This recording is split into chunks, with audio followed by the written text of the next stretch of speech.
Halo, selamat malam semuanya teman-temanku. Apa kabarnya? Semoga baik-baik saja ya. Aduh, ini perdana aku bawain acaranya. Ngobrol buku nih, jadi agak-agak lupa. Halo Kak Eka, dengar suaranya kan? Dengar suaranya Kak Eka?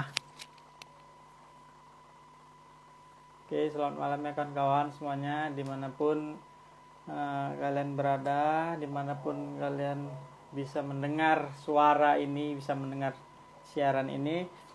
Malam ini ngobrol buku volume keempat di tahun yang kedua ini, yang bawakan aku hostnya.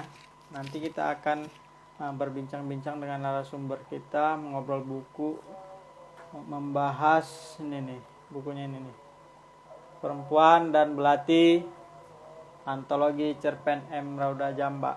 Nanti yang akan menjadi narasumber adalah seseorang yang sudah tidak asing lagi di dunia sastra kita, khususnya Sumatera Utara, yaitu Kak Dian Angin. Nah, di sini Doi udah bergabung. Oh, karena Doi udah bergabung, marilah kita mengundangnya. Dan saya jadi sembari menunggu Kak Dian masuk, nah saya akan menceritakan sedikit mengenai buku ini.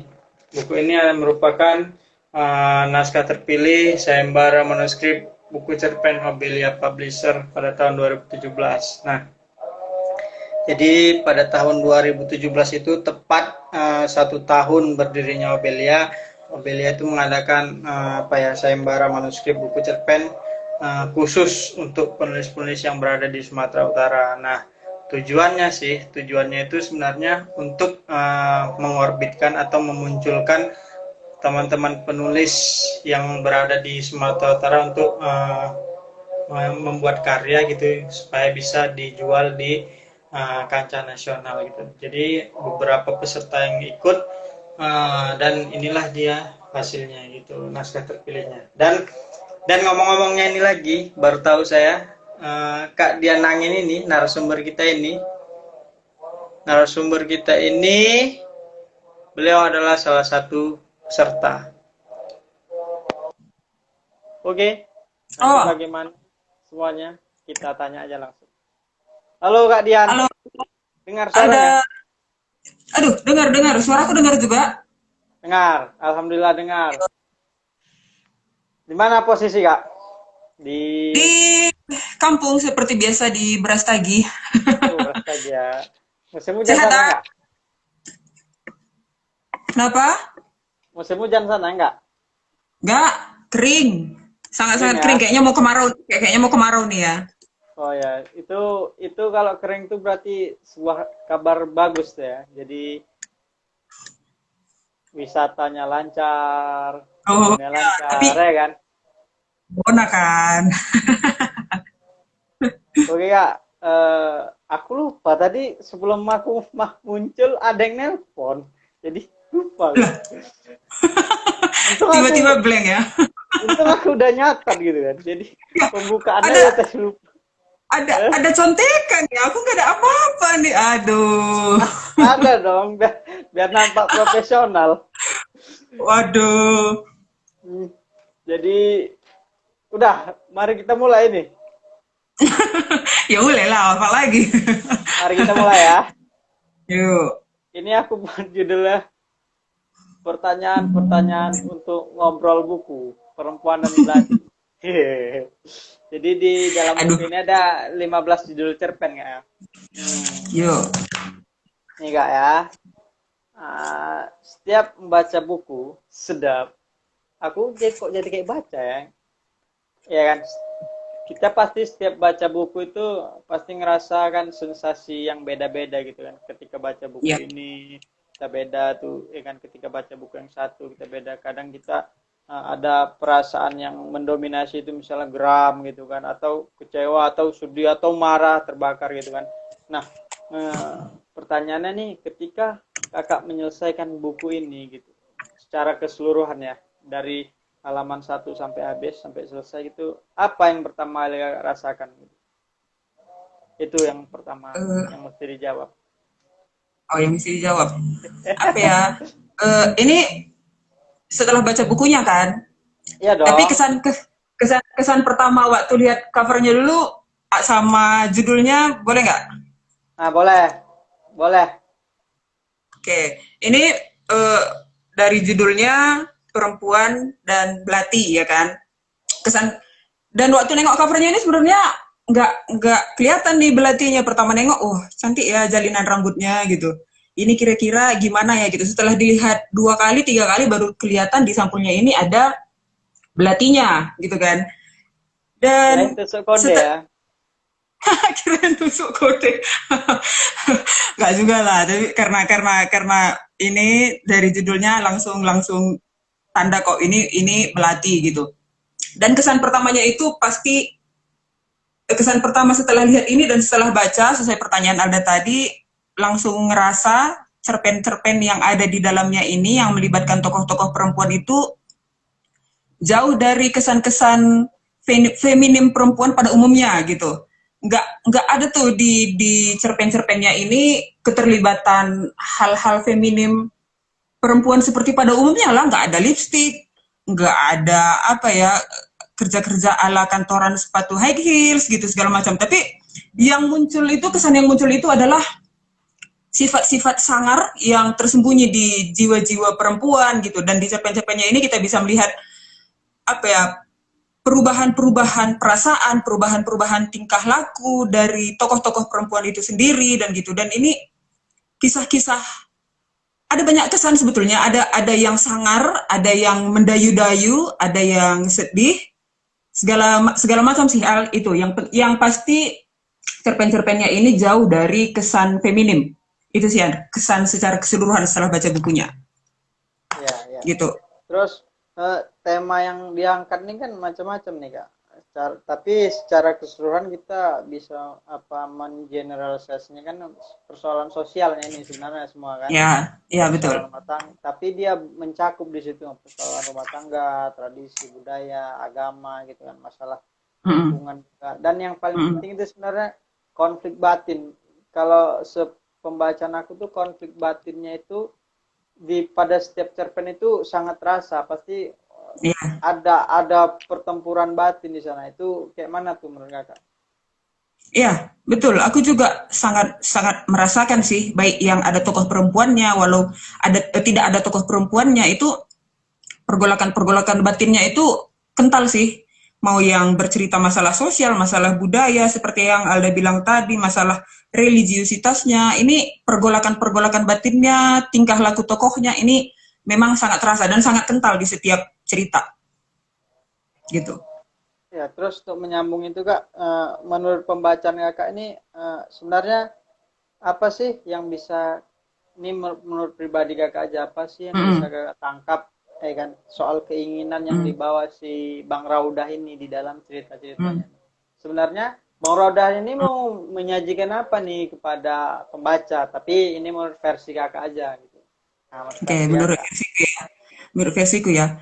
Kalau Ya.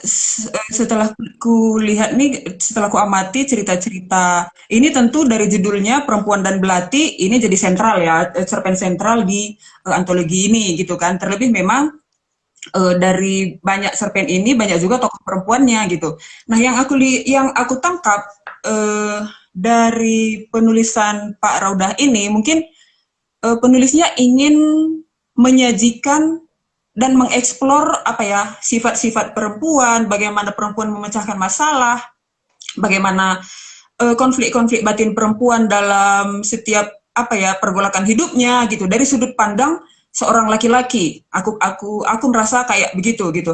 Ada banyak penulis juga memang yang eh, cukup mahir mengeksplor perasaan-perasaan perempuan, penulis-penulis laki-laki gitu. Dan mungkin salah satunya adalah Pak Raudah ini gitu. Ketika dia menjabarkan karakter seorang tokoh dan perubahan karakter tersebut, misalnya entah di akhir cerita gitu, ini sangat sangat detail sih, sangat detail, sangat digambarkan dengan baik. Itu yang menurutku ingin disampaikan Pak Raudah ini. Kepiawaiannya menunjukkan sifat-sifat perempuan dari sudut pandang laki-laki, penulis laki-laki, menurutku itu sih. Mungkin teman-teman yang lain mungkin ada sendiri punya perspektif berbeda ya, tapi kalau aku nangkapnya kayak gitu. Terus gini Kak, ada seseorang gini yang mengatakan sama aku gini, aku nggak percaya dengan laki-laki yang mencoba menulis perempuan, yang mencoba menulis soal perempuan. Pasti ada kontradiktif di situ, ada satu dua hal yang terjadi bertolak belakang ketika di satu sisi dia ngomong ini, nanti di sisi berikutnya malah jadi itu bertolak belakang. Nah, menurut kakak Bang Raudah ini apa dia konsisten atau ada benturan-benturan seperti itu gitu?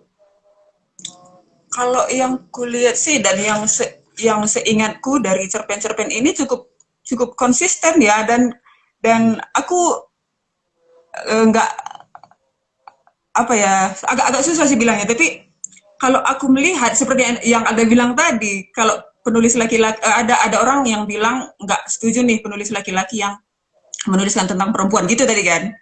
Ya, dia nggak cukup percaya untuk menyerahkan Nggak cukup. Laki-laki itu menulis tentang perempuan. Pasti ada aja yang berlaga lah ketika di sini bilang rupanya ternyata dia kelakuannya B, dan nggak sama dengan yang aslinya, atau nggak sama yang sebenarnya paham perempuan itu sebenarnya kayak gini, tapi di cerita dia berbelok gitu jadi ke laki-laki lagi gitu. Kalau aku bilang sih yang dari sepanjang Pak Roda ini menulis tentang perempuan cukup konsisten ya, dan yang kulihat ini feel gitu ya, kesan yang ditampilkan per cerpen ini dari setiap cerpen yang ada tokoh perempuannya itu kok sama, perempuan ini galau gitu.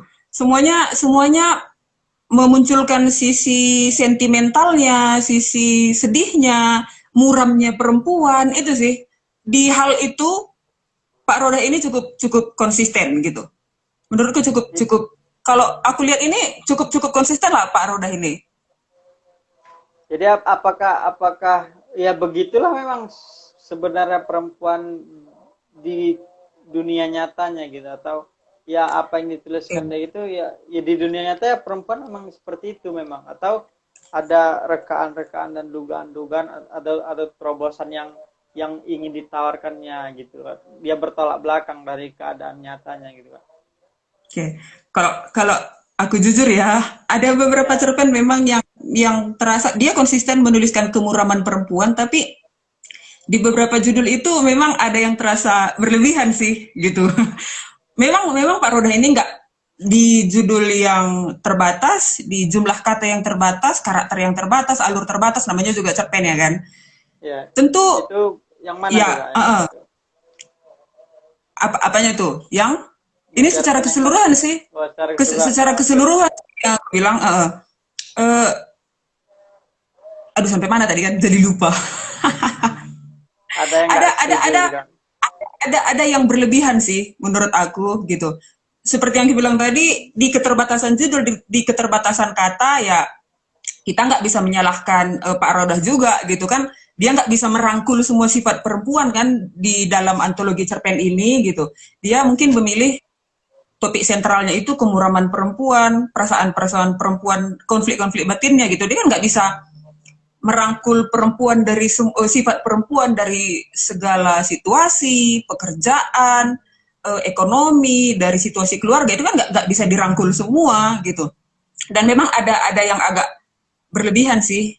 Ini ada yang kalau ada tadi tanya judulnya, itu aku yang ngerasa agak berlebihan itu perempuan yang berumah pada malam. Nah itu memang cara menulisnya pun Pak Roda ini terasa ini ya. Nanti Alda, aku juga pengen tahu sudut pandang Alda ya untuk buku ini ya. Kalau aku merasa cerpennya agak mendayu-dayu sih. Memang kelebihan Pak Roda juga sepertinya bisa menulis cerpen dengan kalimat-kalimat puitis ya. Beberapa cerpennya ini memang terasa sangat puitis, dan cerpen perempuan yang berumah pada malam ini saking puitisnya kadang jadi berasa berlebihan gitu. Alda udah baca lah ya cerpen ini ya. Udah. Nah, Dan mungkin mungkin itu banyak baca referensi yang ini nih, apa, novel-novel klasik nih, prosa-prosa bisa lama jadi. itu. Prosa-prosa lama itu kan bahasanya ya Iya, puitis, mendayu-dayu, yang pokoknya yang suka diulang-ulang gitu kan. iya, Mungkin ada betul, betul, kaitannya juga, mungkin ada kaitannya juga gitu kan. betul, Mungkin betul, betul. Pak, Terasa, mungkin terasa. mungkin karena kita yang senangnya kontemporer atau yang modern gitu, agak-agak melawan ya. Ini kok kayak gini nih ya gitu. Udah padahal di awal-awal udah enak gitu kan. Betul, betul. Aku juga ada perasaan kayak begitu sih. Ada ritme cerpennya itu yang berulang-ulang terus gitu. Mungkin kalau pembaca yang suka kalimat-kalimat puitis cocok ini. Tapi Iya. kalau aku memang seperti yang Anda bilang tadi ya, lebih suka cerpen-cerpen kontemporer yang pilihan katanya agak modern gitu. Tapi ini sebuah pembelajaran juga. Setiap buku kan ada manfaatnya sih Al, Ya. walaupun suka nggak suka ada manfaatnya ya kan. Ya, pasti pasti setiap buku bisa kita Mm-mm. jadi inspirasi dan Iya, pelajaran. betul, betul, betul, betul, betul.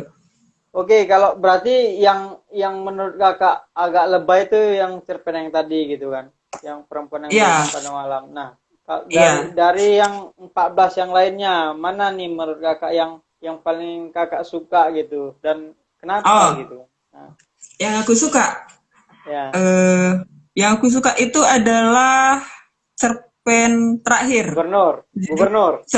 calon gubernur. Dari semua Jadi, ini mungkin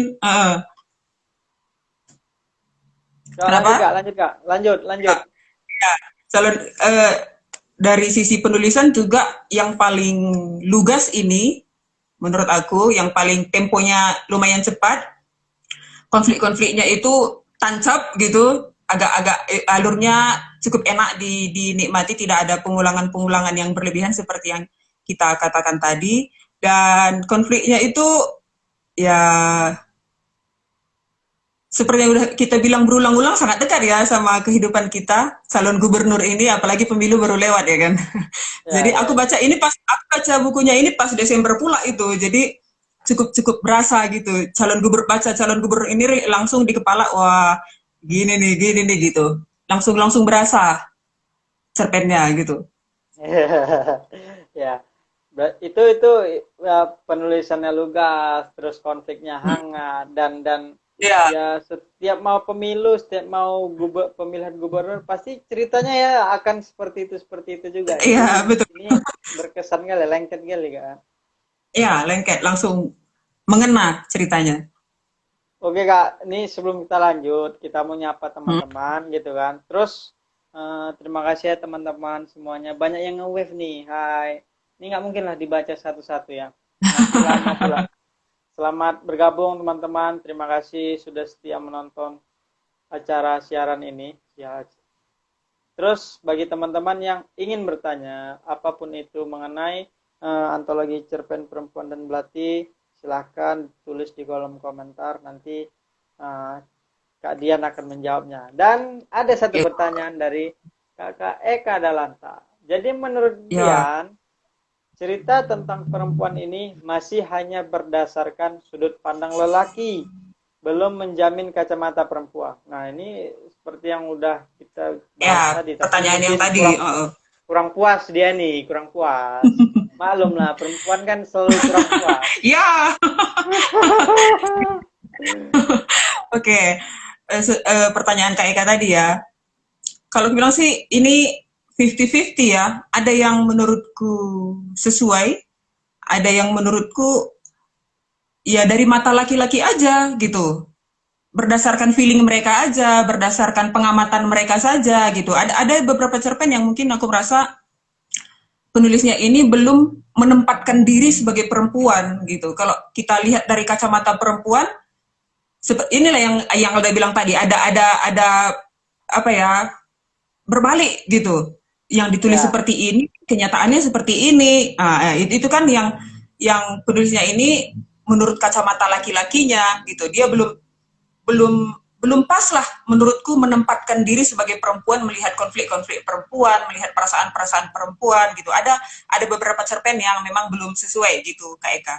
Kak Eka belum baca baca bukunya kayaknya ya. berarti berarti Kak memang itulah kesulitan seorang lelaki ketika dia Mm-mm. menjadi perempuan dalam ceritanya gitu, Dalam fiksinya. dalam dalam karangannya gitu ya. Jadi memang benar-benar belum belum bisa ini dia murni ini perempuan memang kayak gini, karakter perempuannya itu belum belum begitu kuat gitu ya.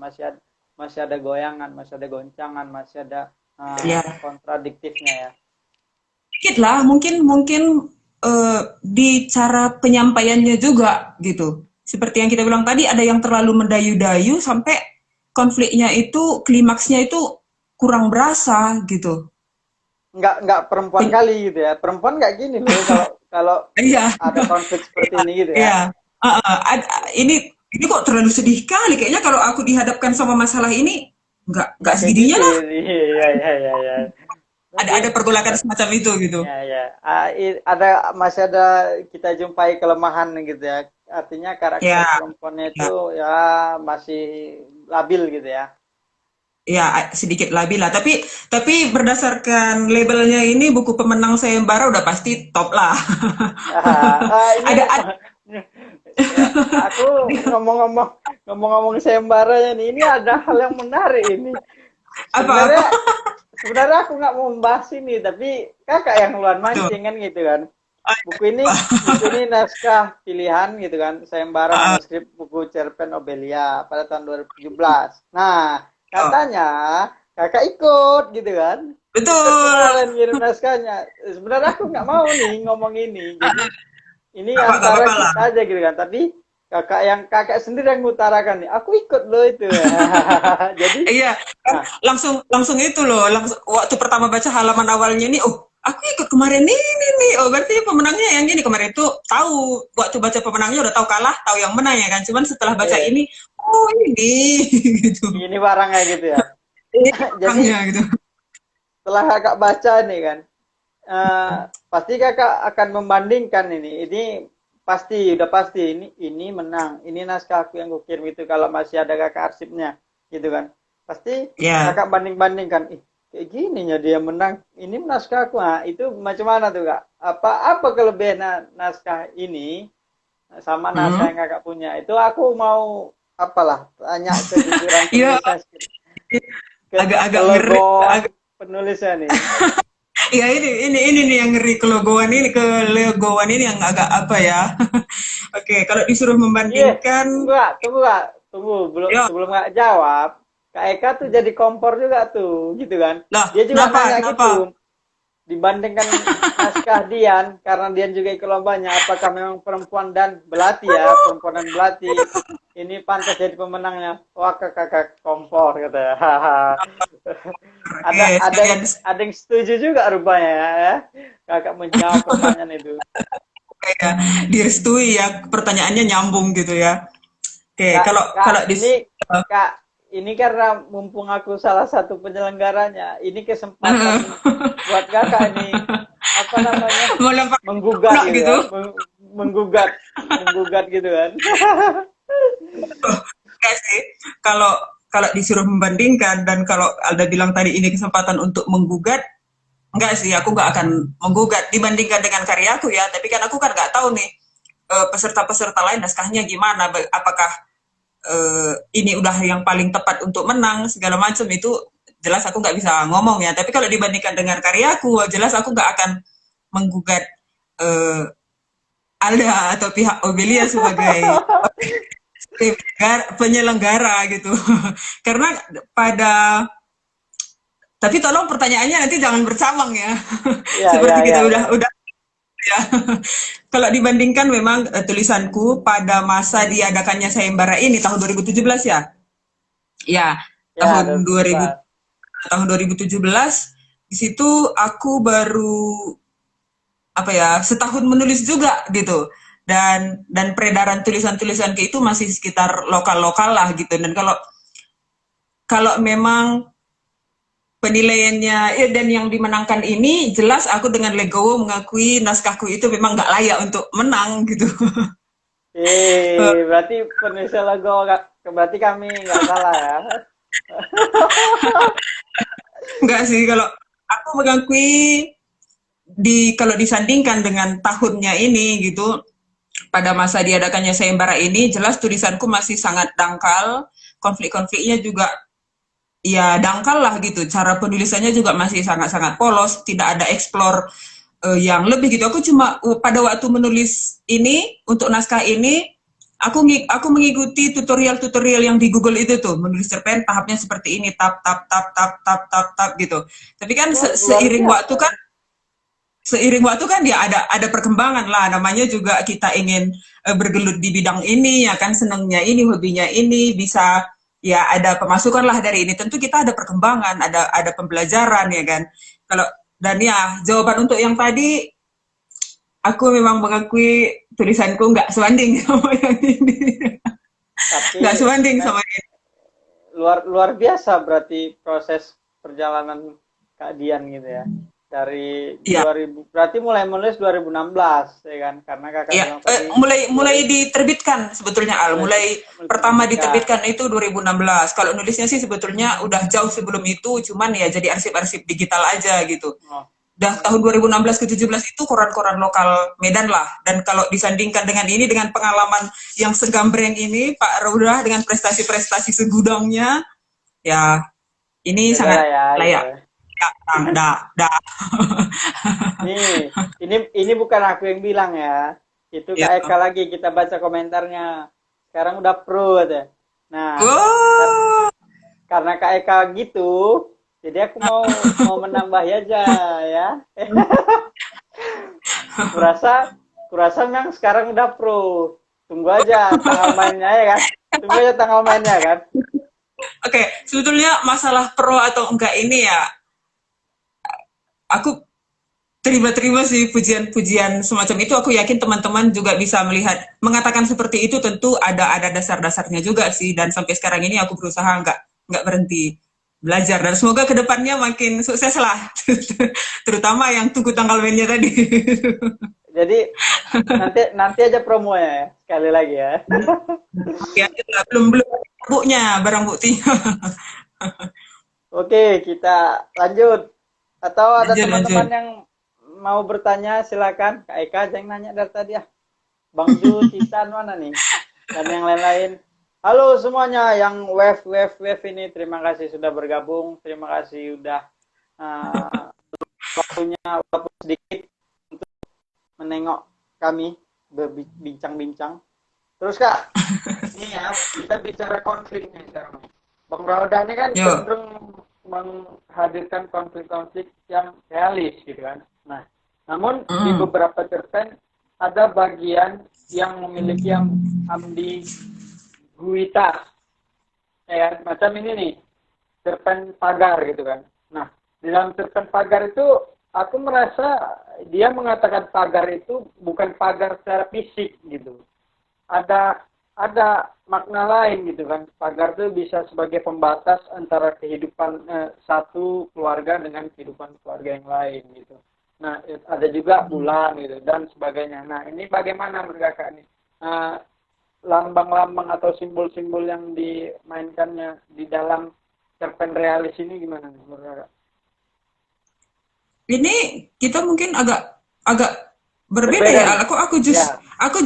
Aku justru melihat, oke, kalau bulan oke lah, terasa realisnya gitu. Ini adalah sebuah simbol gitu. Tapi kalau pagar ini kok aku merasa ini pagar secara harfiah gitu ya. Pagar ya memang pembatas rumah, gerbang gitu. Kalau kalau kok aku menangkap gitu ya gitu. Oh ya, berarti Kakak ini pagarnya memang rumah dia nggak ada pagarnya gitu ya. Ya, sangat-sangat harfiah sih kalau cerpen pagar ini ku baca Oh ya, gitu. ya. Karena menurut aku bahwasanya dia pagar ini dia bukan cerita pagar itu aja sebenarnya. Bahwasanya kita pagar itu kan sebagai batas tuh batas. Jadi batas antar tetangga, batas antar keluarga kita dengan mertua atau kita dengan orang yang Ah, ya, iya, sekitar iya, kita bisa. gitu. Nah itu bagi aku pagarnya itu ya bukan cuma pagar yang kita dorong-dorong itu aja, yang fisik untuk menghalang rumah gitu. Ya udah nggak apa-apa, perbedaan itu indah, ya Iya, kan? Namanya kita berbeda pengalaman, berbeda respon. iya Jadi dong. Jadi Iyalah, apresiasi yang berbeda itu aman-aman aja. wajar, wajar. Heeh. Ini ada Bang Juhe, mak masuk dia begitu Wah, dipanggil. Payah langsung dia nanya pertanyaannya luar biasa. Menurut Dian dan Alda, apakah cerpen Bang Rauda ini kental mengangkat isu lokalitas? Kalau terkait tema perempuan, identitas perempuan seperti apakah yang dipaparkan si penulis? Silakan Kak Dian waduh, jawab. langsung langsung ditembak ya kita ya sama Payah Bang ya, Zui. payah ya. Iya, Dia sekali harus masuk harus langsung ngegas ya, nggak iya, enak. harus harus hening cipta pula dulu Nggak mikirin ada jawabannya gitu kan. pemanasan, nggak ada pemanasan ya kan. Langsung nembak peluru paling itu ya. Oke. Ini Kalau karena secara Bang nah, lanjut ah, Kak, kakak laluan, oh, lanjut. aku dulu. Kalau Ya, secara tema lokalitas dari 15 judul ini bisa dibilang banyak ya, paling satu dua yang nggak ada singgungan lokalitasnya mungkin ya. Kalau aku lihat ketika apa nih, Jarhab Sebaro, Irama Sunyi Sungai Deli, nah ini kan lokalitas semua sih. Ini sangat kental lokalitas secara umum gitu. Secara umum antologinya memang sangat kental mengangkat isu lokalitas sih Bang Ju. Tapi kalau identitas perempuan, oh tentang identitas perempuan ya, identitas perempuan yang disajikan Bang Raudah ya. Ini kan tadi pertanyaan Bang Ju ya. ya. Bilang identitas yang ditampilkan di sini mana ya? Bilangnya ya. Halo, kok hilang?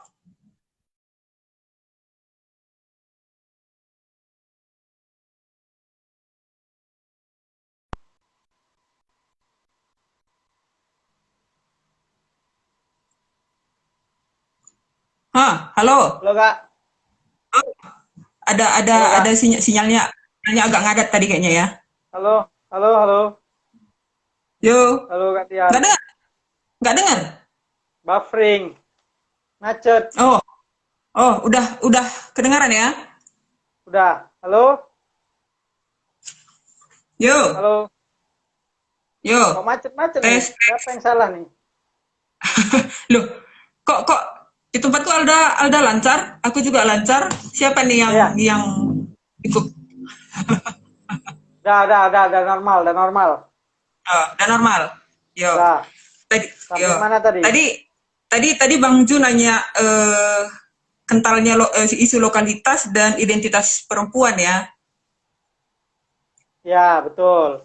Ya, Identitas tadi perempuan itu lokalitas. seperti apa gitu. Nah, tadi lokalitasnya udah kita jawab dan ini tentang identitas. Mungkin identitas yang dimaksud kayak mana kali ya? Identitas apakah sikap-sikapnya, karakternya gitu mungkin? Ya Bang Jo, sembari melengkapi pertanyaannya gitu kan. Nah, memang aku mau nambahkan kalau unsur lokalitas ya rata-rata lokalitas. Mm-mm, Lokalitasnya mm-mm. itu ya latar tempatnya itu jelas, semuanya itu ada Iya, menyinggung-menyinggung di sini, iya. menyinggung Tempat ya kan. Terus latar yang real ya ya tempatnya. real. Tahu kita udah pasti begitulah dia di Mm-mm. Medan, di Aceh gitu kan dan semuanya pun dialog-dialognya itu pun apa ya mendukung gitu, mendukung Iya, mendukung mengandung si karakternya itu tadi gitu. Nah, soal yang uh, identitas perempuan ini ya ini yang belum jelas juga nih Bang Ju ini. Sudah nanti ya kita identitas. kita kita pending aja dia. Nanti kan dia komen lagi. Oke, oke, oke. Yuk lanjut. Kak Eka Kak Eka, adakah tokoh perempuan dalam kumpulan cerita ini yang menarik menurut Dian? Kak Eka nih, Kak Oh, Eka nih kayaknya pengen baca nih, belum beli deh nih kayaknya. eh secara secara keseluruhan sih ini ada satu yang menarik sebetulnya di cerpen kesukaanku tadi, si cerpen dengan judul calon gubernur tadi. Dan di luar itu yang kulihat seperti yang kubilang tadi sih, Kak Eka, sifat-sifat perempuannya mendayu-dayu segala macam. Ada sisi menariknya, ada juga yang terasa berlebihan. Tapi kalau di calon gubernur ini menariknya adalah tokoh perempuannya walaupun hanya sedikit di sini disinggung di agak-agak akhir ya di calon perempuan ini ya, di calon gubernur ini ya. Di sini terlihat tokoh perempuannya ini nggak mau ketinggalan gitu, nggak mau ketinggalan ikut mencalonkan sebagai calon gubernur. Nah, ini agak menariknya gitu. Dia sedikit tapi bisa dilihat sifat-sifat manusia, sifat-sifat perempuan seperti sifat manusia pada umumnya gitu. Kalau sudah dikaitkan dengan politik yang dengan jelas itu nyambung ke kekuasaan gitu, dengan power gitu. Di sini perempuan nggak mau ketinggalan gitu. Di sini dia bilang dia juga mau ikut mencalonkan. Dia bilang kepada suaminya, "Bang, carikan wakilku ya." Nah gitu. Aku di sini just gitu langsung terasa nih, oh perempuan ini kayak gini juga ya gitu. Dari cerita Bang Rodah ini, tokoh perempuannya menurutku yang menarik ini gitu. Walau singkat tapi cukup mengena juga gitu. Tuh ya Kak Eka. Oh, udah apa? Biar beli nanti Biar komen. ada bukunya habis, datang aja ya. Datang baca, bisa juga dibawa pulang. Tapi dipulangi ya. Oh, minjem berarti minjem. Minjem. Gak nyewa. Ah, nanti Gak kita nyewa. bicara itu. Ini Oh Bang ya. Juhe nih, Bang Juhe muncul nih Bang Juhe. Setahu awak Bang Rodah ini orang Minang. Kalau misalnya cerita Minang ada juga nih Bang. Dia lengkap di sini Ada. Ada lengkap dia. Ya, lokalitas Medan ada, Minang ada. Melayu, Aceh, dia bawa semua nih. Masuk dirangkum semua nih di antologi cerpennya. Ya, jadi di beberapa cerpen ada tuh. Nih, Gugat, misalnya cerpen Gugat, berkisah tentang dua sahabat yang berasal dari Minangkabau, gitu kan. Nah, jadi nanti suatu waktu mereka bertemu kembali. Terus cerpen apa lagi nih? Cerpen Segayu. Ini, nah, Segayu menceritakan tradisi Minangkabau dan Melayu dan pula dihadirkan pula tradisi suku anak dalam orang-orang rimba. Ya, sedih sih ceritanya nih.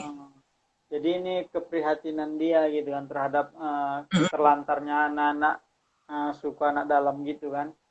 Jadi bisa dirangkumnya menjadi miniatur dibuat di dalam cerpen ini. Begitulah keadaannya suku anak dalam itu tertindas gitu kan. Itulah yang Minangkabau gitu. Yang lain pun ada juga Aceh, ada cerita tentang agama juga ada nih. Ada religiusitasnya juga ada. Komplit lah, komplit kalau kita bilang komplit punya. Oke, kita lanjut. Nah, ini lanjut apa itu? Ini pertanyaannya nggak banyak lagi nih, Kak. Kita Pamungkas nih, pamungkas. Nggak pamungkas. Nggak ada yang pamungkas, biasa-biasa aja. Oke. Pemanasan ya kan. Masa pemanasan sampai akhir nih tuh, Ben? Yuk. Jadi di Instagram Kakak, aku baca Kakak bilang kisah-kisah di dalam buku ini masih sangat relevan dengan situasi kehidupan masa kini. Nah, ini bisa berarti bahwa tema atau gaya tutur Bang Rodah bisa diterima di seluruh kalangan, gitu kan? Dan berumur panjang. Yeah. Kalau nggak setuju bantah aja, tapi nanti tunggu ku selesaikan dulu. Nah, siapa aja dan kapan aja masih bisa masuk gitu kan, masih tetap berlaku gitu. Apakah ini gitu kan? Apakah ini yang menjadi alasan bagi Kak untuk menyarankan buku ini wajib dibaca gitu untuk kawan-kawan atau ada alasan lain gitu, boleh ditambahlah alasan lain kenapa Kakak menyarankan teman-teman untuk baca buku ini gitu. Selain yang aku bilang tadi. Ya, setuju sih yang dibilang Alda tadi. Kita nyaranin teman-teman untuk rekomendasikan teman-teman untuk baca buku ini, terutama karena memang konflik-konfliknya yang masih relevan dengan kehidupan kita, dan mungkin sampai 10-20 tahun mendatang konflik-konflik ini masih akan terjadi gitu kan di kehidupan kita dalam rumah tangga, seperti cerpen pagar ini, dia keluar dari rumah mertua segala macam, pengen ini pengen itu gitu kan. Kehidupan berumah tangga mungkin masih akan seperti ini nih sampai berpuluh-puluh tahun mendatang gitu. Dan cerpen calon gubernur ini dan Segayo tadi ya kan, yang tentang suku rimba yang berusaha mempertahankan habitatnya ya kan. Mungkin ini apa ya, akan makin asik dibaca pada tahun-tahun mendatang sih gitu, terutama seperti cerpen Segayo ini. Dan mungkin beberapa tahun mendatang suku-suku rimba seperti mereka hanya tinggal terpatri dalam karya-karya seperti ini. Mungkin kita nggak mendoakan seperti itu gitu kan, tapi kalau melihat situasi yang seperti sekarang, kita melihat masyarakat-masyarakat adat yang betul-betul tradisional semakin terjepit, itu kan kenyataan yang ada di negara kita kan gitu. Suku-suku rimba yang masih original di hutan belantara sana semakin terdesak gitu dengan kehidupan modern, dengan egoisnya orang kota, orang desa, kan itu kan sebetulnya yang ditampilkan di cerpen Segayo ini gitu. Dan ini seperti yang aku bilang tadi, ini bisa jadi semacam kenang-kenangan sih, cerpen-cerpen ini yang kita baca mungkin sekitar 50 tahun lagi, 100 tahun lagi mungkin orang-orang seperti mereka punah, orang-orang seperti mereka habis gitu. Ini yang menjadi alasan rekomendasiku sih. Dan terlebih lagi memang cara Pak Rodan ini bercerita ini cukup direkomendasikan juga, terutama bagi teman-teman yang suka kalimat-kalimat puitis, cerpen yang mungkin agak mendayu-dayu gitu. Ini bisa jadi sebuah media belajar gitu. Dan mungkin kalau alasan lain, terlebih kita sesama orang ini, kayaknya udah pernah juga aku bilang, sesama kita orang Medan, Sumatera Utara, sepatutnya memang saling mendukung lah gitu, untuk mendukung satu sama lain dalam berkarya, mendukung karya kita untuk semakin naik ke pentas sastra di Indonesia gitu. Itu aja sih, Al.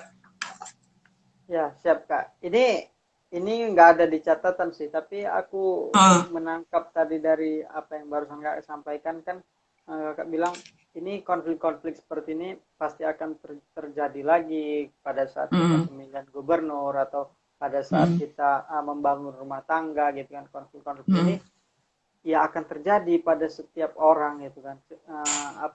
Dominan terjadi gitu. Nah, aku jadi berpikir apakah dengan terjadinya lagi konflik-konflik seperti itu di rumah tangga kita atau di dunia nyata kita ini, apakah itu menjadi suatu kemunduran atau bahasanya menjadi kualitas manusia ini nggak berkembang ya, segitu-gitu aja gitu kan. Kenapa? Karena hal-hal yang sudah terjadi pada masa lalu nggak bisa berubah sekarang lebih baik lagi, terjadi lagi. Jadi nggak ada perkembangan kualitas bagi manusia-manusia selanjutnya gitu setelah kita gitu. Nah, itu kayak mana menurut Kakak? Yeah. Kan harusnya peran sastra ini kan salah satunya itu tuh mengubah perilaku kita dari yang buruk, jadi karena ada karya sastra ini jadi lebih baik lagi gitu. Oke. Nah, itu apakah ada pengaruhnya juga tuh Kak menurut Kakak? Apa ya? Kalau aku bilang mungkin kalimatku yang barusan cukup di komentar Adlan ini cukup bagus nih untuk menimpali kalimatku sebelumnya gitu. Apakah kalau konflik-konfliknya masih relevan dengan kehidupan kita di masa-masa mendatang, apa tidak ada perubahan, apa tidak ada perkembangan dalam kehidupan bermasyarakat gitu kan, terutama peran-peran sastra dalam kehidupan kita, apakah tidak akan memberi perbaikan gitu kan, gitu tadi ya. Ya, betul. Itu nggak ada di catatan itu memang. Oh, spontanitas ya. Oke. Tentu kita mengharapkan dan pasti kehidupan akan berkembang dan tentu ke arah yang lebih baik gitu ya. Dan kalau Alda bilang tadi peran sastra dalam kehidupan kita, ya tentu kita mengharapkan bukunya ini akan menjadikan kehidupan kita jadi lebih baik gitu. Kita bisa berkaca pada konflik-konfliknya gitu. Mungkin seperti yang aku bilang tadi, konflik-konfliknya masih akan terjadi gitu. Tapi kita bisa berkaca pada tokohnya ini, oh ini udah sepertinya udah pernah terjadi nih. Kita bisa belajar, kita bisa berkaca, kita bisa mengambil keputusan yang berbeda seperti yang ada di dalam cerpennya gitu. Kalau seperti cerpen Pagar ini kan diceritakan istrinya itu egois tanpa tahu rencana-rencana suaminya, tanpa tahu apa yang ada di pikiran suaminya. Justru peran istrinya ini yang taunya hanya menuntut, dia pengennya kayak gini, pengen pagar, mempermasalahkan tetangga segala macam begitu kan. Nah, mungkin konflik seperti ini banyak gitu. Dan apakah tidak akan ada perkembangan di kehidupan kita kalau konflik seperti ini masih akan terjadi? Ya kita berharap dengan membaca buku ini tentu kita mendapatkan pelajarannya gitu. Gitu aja, Al. Ya, berarti Kak, tambah satu lagi Kak, alasan kenapa orang Nggak harus apa-apa, nggak baca apa-apa. buku ini. Ya, Iya, kenapa orang iya, harus iya. baca buku itu tadi yang baru Kak bilang. Untuk belajar Iya, ya kan. supaya bisa mengarah ke arah yang lebih baik lagi gitu kan. Ya, tentu, Untuk tentu. persoalan-persoalan yang disajikan di dalamnya dijadikan pelajaran. Iya, betul, Tuh, betul. ini ada Titan Sadewo. Apakah cerpen-cerpen Rauda Jamba puitis? Beliau kan penyair. Ini baru masuk nih, sudah dari tadi nih. Jawab aja Kak, Dari biar awal. dia dengar. tonton siaran ulangnya gitu. Coba Kak, jawab Kak. Dan di Iya, mana letak tentu. puitisnya gitu. Di setiap cerpennya ada sisi puitisnya sih, terutama dalam penyusunan kalimatnya, diksinya, ketika dia mengeksplor eh, karakter-karakter tokohnya itu detail dan puitis gitu. Bahkan yang aku baca, Pak Raudah ini justru bisa meromantisasi misalnya perasaan ingin balas dendam gitu, perasaan terpuruk. Kita kok bacanya jadi romantis ya, puitis ya gitu kalimatnya. Gitu. Harusnya Buku geram ini ya, cukup harusnya cukup geram ya. cukup iya harusnya kan kita merasakan klimaks ceritanya itu kita ikut menggebu-gebu gitu, kita ikut dalam hati ikut panas gitu. Tapi karena cukup puitis, diksinya juga ya begitulah cukup puitis lah gitu. Jadi bagi siapa tadi Titan ya, Titan yang bertanya ya. Titan. Titan kan penyair juga nih, mungkin cocok lah baca prosa antologi ini. Dia penyair nggak puitis dia. Nggak Iya, romantis iya dia. ya. Nggak romantis. Begitu, Titan. Nih, aku mau nyambung nih. Nyambungnya dari endorsement aja ya, dari catatan si Encep Abdullah. Raudah menyajikan cerita-ceritanya dengan renyah. Tokoh-tokohnya unik. Sebagian besar ceritanya realis. Juga sebagian disajikan dengan kalimat-kalimat puitis. Ya, itu tadi puitis Namun, kan. hati-hati, ada orok dan Tuhan di sana yang harus kau baca dengan penuh kesadaran. Nah, itu kata Encep Abdullah. Encep Abdullah. Lelaki ompol. Nah, Jelas ya kalimat puitisnya ya. ya, kalau kata Dadang Ari Murtono, ini nggak ada yang nggak kenal sama dia. Nggak mungkin kenal dia gitu. Dadang Ari Murtono. Kenal sih. Kenal. Nggak ada yang nggak kenal dia gitu kan. Betul. Kata dia, ada semacam kesedihan yang menggenangi cerpen-cerpen dalam buku ini, tentu dengan kadar yang berbeda satu sama lain. Namun, alih-alih menggentarkan, kesedihan itu justru membangkitkan keharuan yang membentangkan kita untuk menuntaskan pembacaan. Ya. Kata Dadang Ari Murtono, penyair dan prosais. Kak, ini kakak udah menyiapkan beberapa paragraf dari beberapa cerpen atau 1-2 cerpen yang dianggap paling menarik dan memikat hati kakak dan pembaca yang lainnya. Udah. Ada sih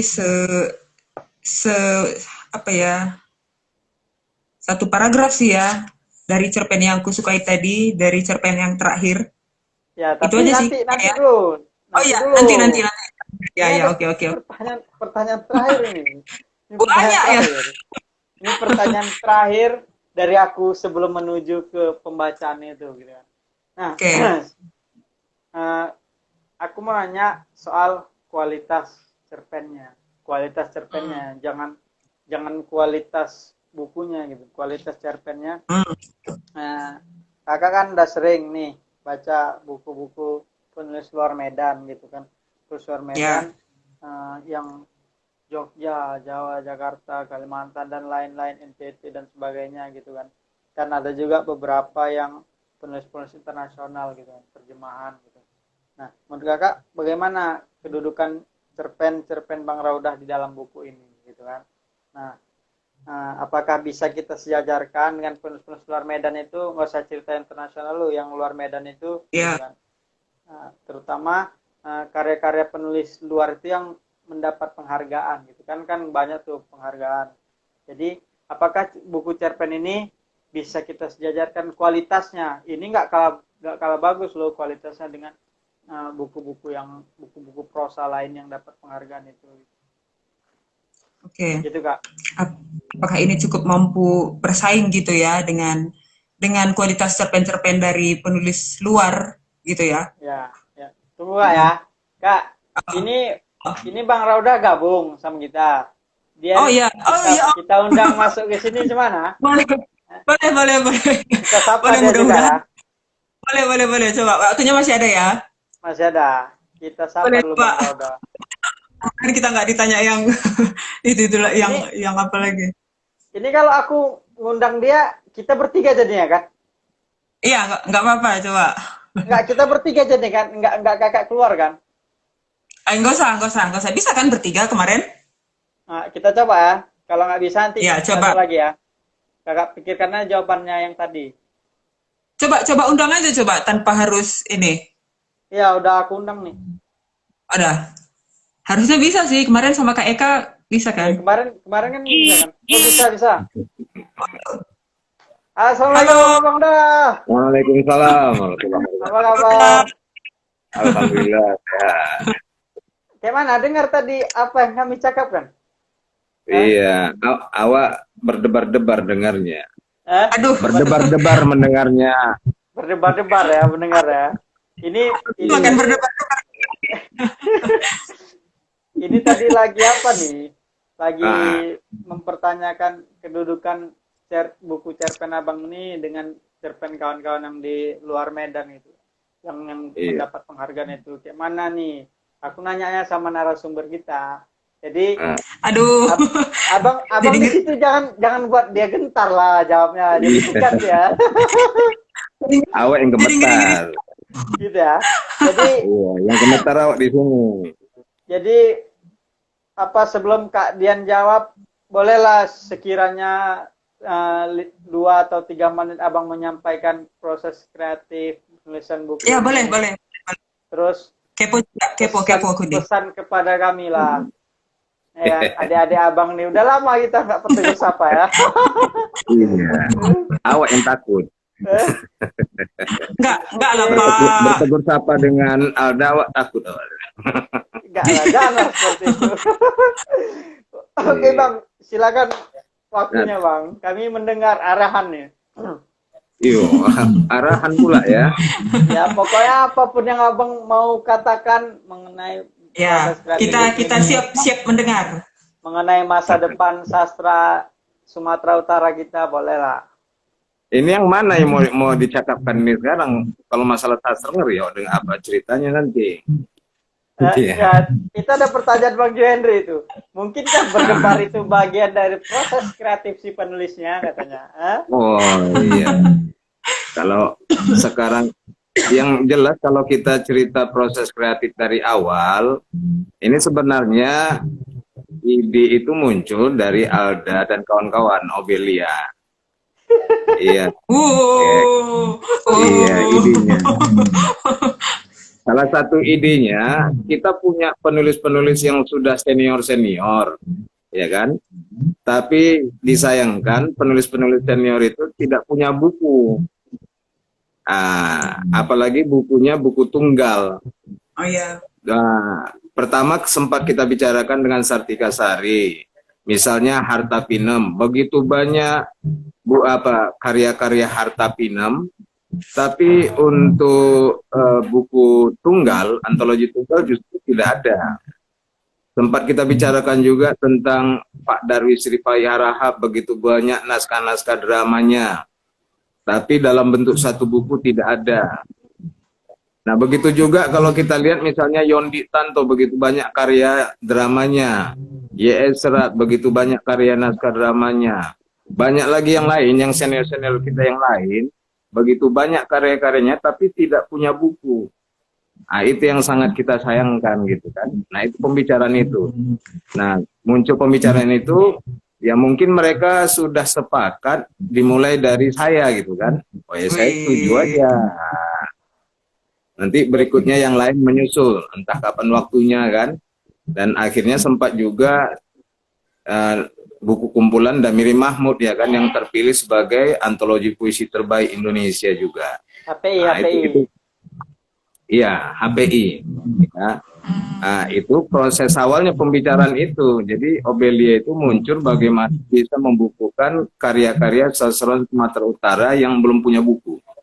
Nah, jadi bang, itu memang kendalanya kawan-kawan penulis itu nggak punya buku, itu memang kendala karena nggak ada penerbit yang mau, atau nggak ada, mereka nggak mengajukan ke penerbit-penerbit lain. Ini cerita sebelum Obelia ada lah. Iya, sebelum Obelia ada, mereka kan tidak punya relasi para penerbit di luar. Kalau penerbit di Sumatera Utara tidak ada penerbitnya gitu kan. Kalaupun ada, itu hanya bentuk inisiatif pribadi saja, dalam bentuk inden saja kan, yang tidak ya cetak sendiri, dan itu belum ada ISBN-nya.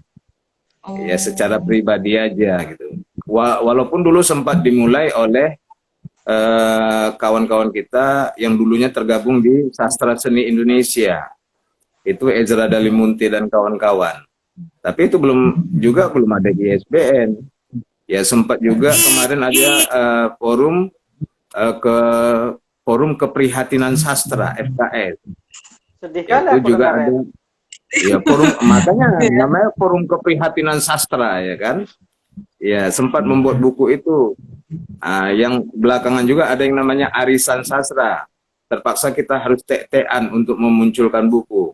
Itu pun tidak tunggal, itu masih bersama semua. Nah, makanya sempat dibicarakan itu sama Sartika Sari dan Alda, menyinggung soal itu gitu. Berarti menurut Abang sayembara naskah gini harus terus dilaksanakan ya? Iya, harus terus dilaksanakan lah, karena ini sesuatu yang baik gitu kan.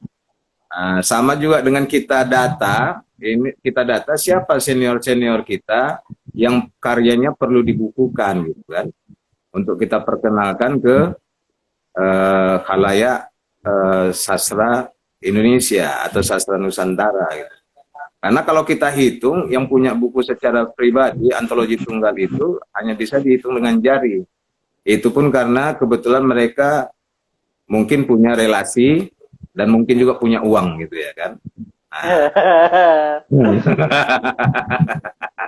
Oke. Nah, itu proses kreatif untuk buku. Nah, kalau proses kreatif yang perempuan dan belati ini sendiri, dari hasil pembicaraan itu dan munculnya itu dari sayembara.